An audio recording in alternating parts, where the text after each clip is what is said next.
Assalamualaikum warahmatullahi wabarakatuh. Selamat berbahagia jamaah ngaji tafsir Al-Quran dengan referensi kitab tafsir Al-Ibris Mu'alif Mbah Kyai Haji Bisri Mustafa Rembang dengan sanad Mbah Kyai Haji Samsul Mu'in Khalid, pendiri dan pengasuh Pondok Pesantren Darul Amin Cacak Banyuwangi, Jawa Timur.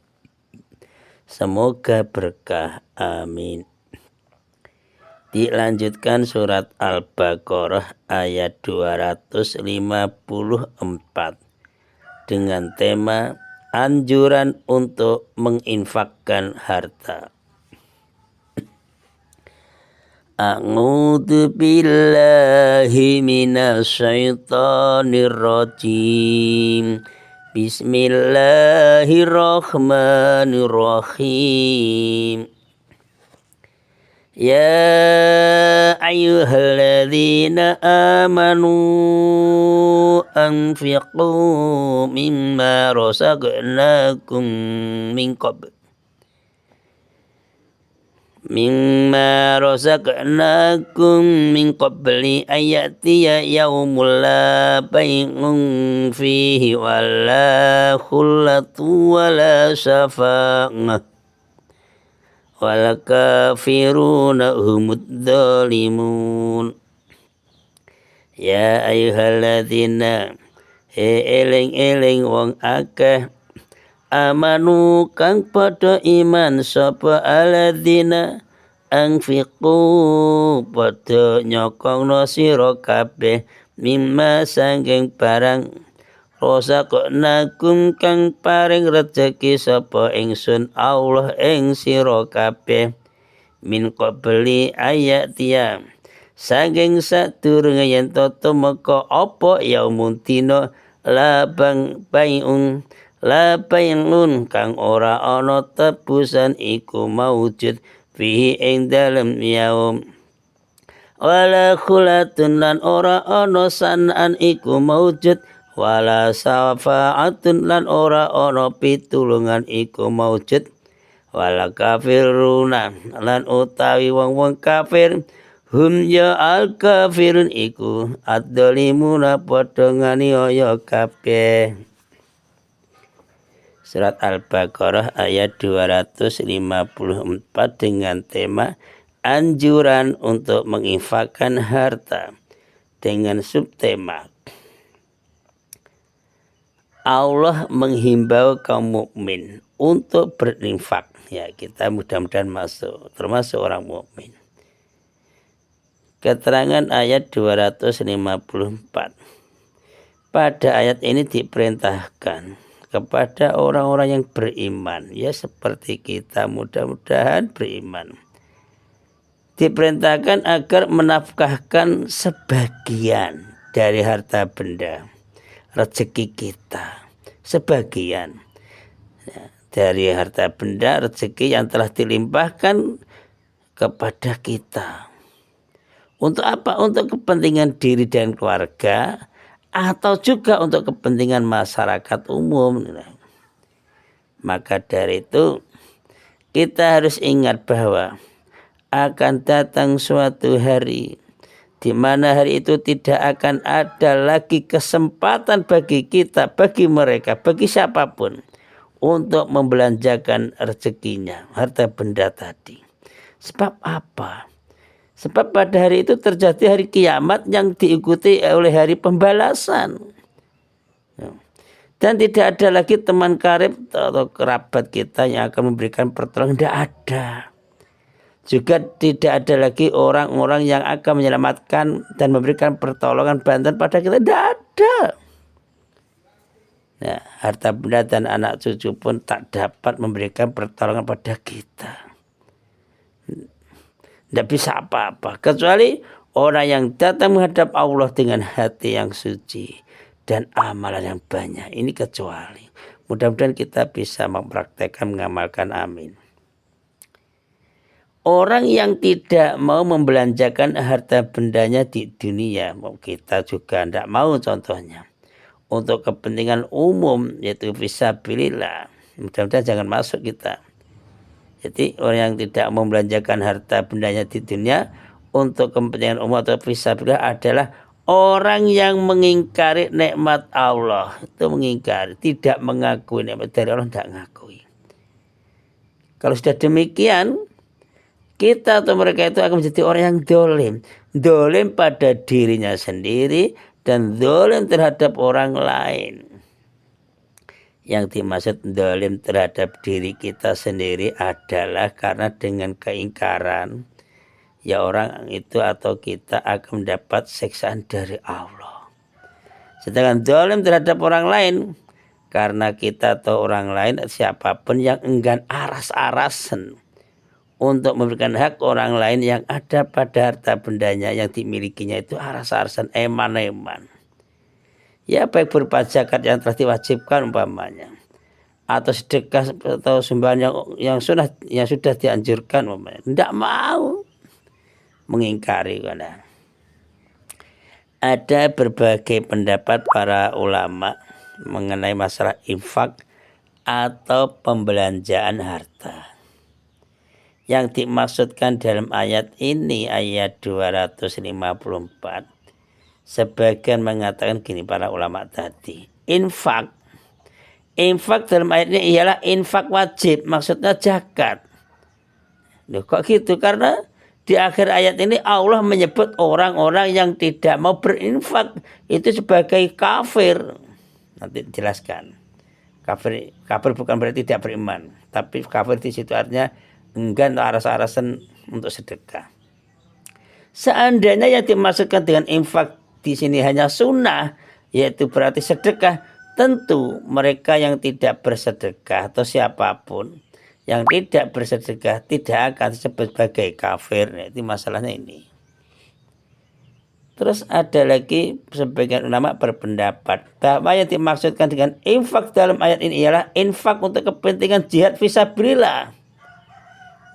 Nah, maksudnya infak itu untuk kepentingan perjuangan menegakkan agama Allah, serta mempertahankan harga diri negara kita, agama kita, dan untuk kepentingan negara. Jangan sampai dijajah oleh musuh. Jadi mempertahankan harga diri negara dan agama kita dari ancaman musuh. Sedangkan menurut pendapat ulama yang lain, yang dimaksudkan dengan infak dalam ayat ini adalah infak wajib dan infak sunnah. Jadi dua, yaitu zakat dan sedekah. Nah ini saya kira ya semuanya betul, itu sudah yakin lah. Adapun kata-kata kafir dalam ayat ini adalah mempunyai arti enggan berzakat, enggan sedekah, aras-arasan, eman-eman. Cara Jawa cetil. Jadi bukan kafir dalam pengertian tidak beriman, tidak. Nah, menunaikan zakat itu mengandung dua macam faedah, keuntungan. Faedah pertama bagi orang yang menunaikan zakat ialah membebaskannya dari kewajiban yang telah dipikulkan, yang telah diwajibkan Allah kepada kita, bebas. Dengan demikian orang yang mengeluarkan zakat tadi akan memperoleh ridho dan ganjaran dari Allah. Dan juga berfaedah menghilangkan sifat kikir, cetil pada diri kita, pada diri orang itu. Itu faedah pertama. Nah, yang faedah kedua ialah membelanjakan zakat atau menunaikan zakat itu berarti pula menyucikan harta bendanya yang berlebih atau yang tersisa setelah zakat itu dikeluarkan. Sebab gini, selama zakat itu belum dikeluarkan, senantiasa pada hartanya itu terkandung hak orang lain. Ya maksudnya hak orang lain ini ya hak kaum kerabat, kaum fakir miskin, anak yatim, ibnu sabil, gorim dan lain-lain lah. Pokoknya orang yang memerlukan pertolongan itu masih mengandung itu. Kata itu, sungguh amat tinggilah hikmah yang terkandung dalam syariat agama Islam yang berkenaan dengan masalah zakat. Apa? Kan manusia juga kita ini loh. Umumnya kan bersifat kikir, cedil. Kok bisa ya itu biasanya kan gitu. Ya, cara berhasil dalam memperoleh harta benda itu loh. Berat hatinya kan untuk membelanjakan harta bendanya untuk orang lain kan eman. Eman loh, cari payah-payah kok diberikan orang lain itu cepat kan gitu. Bahkan ada kok orang yang enggan membelanjakan harta bendanya bagi kepentingan diri sendiri, makanya tidak terjaga rumahnya, tidak diperbaiki, pakaian saja tidak mau beli, ya menumpuk harta benda ditumpuk-tumpuk terus juga ada. Padahal dia telah bersusah payah untuk mengumpulkannya, tapi tidak mau memanfaatkan, seneng saja mengumpulkan, itu juga ada. Semoga kita jangan sampai situ. Seandainya kalau orang itu atau kita itu kok ingat pada suatu ketika akan meninggalkan dunia ini dan meninggalkan harta benda itu, insya Allah niscaya orang itu atau kita tidak akan bersifat kikir-kikir. Gara-garanya yaitu merasa hidup terus, merasa hidup itu tidak ada mengalami kematian. Biasanya gitu, cari terus, tumpuk-tumpuk terus. Agama Islam telah menunjukkan obat yang sangat manjur, sangat jos untuk membasmi penyakit bakhil dari hati manusia, dari hati kita. Nah, apa? Agama Islam memberikan didikan dan latihan kepada manusia, pada kita, untuk bersifat makhluk sosial atau dermawan, murah hati, dan suka berkorban untuk kepentingan diri sendiri dan untuk kepentingan orang lain. Diri sendiri juga diopeni itu. Ini sudah diatur dengan peraturan zakat dan sedekah. Itu surah Al-Baqarah ayat 245, 261, 265 dan 274. Tambah lagi surah An-Nur ayat 22. Itu sudah diatur itu. Sedekah dan berbagai sumbangan yang kita berikan untuk kepentingan umum oleh agama itu dinilai sebagai amal jariah. Apa sih amal jariah? Amal jariah yaitu suatu amal yang pahalanya akan tetap mengalir kepada orang yang mengamalkannya, yang sedekah.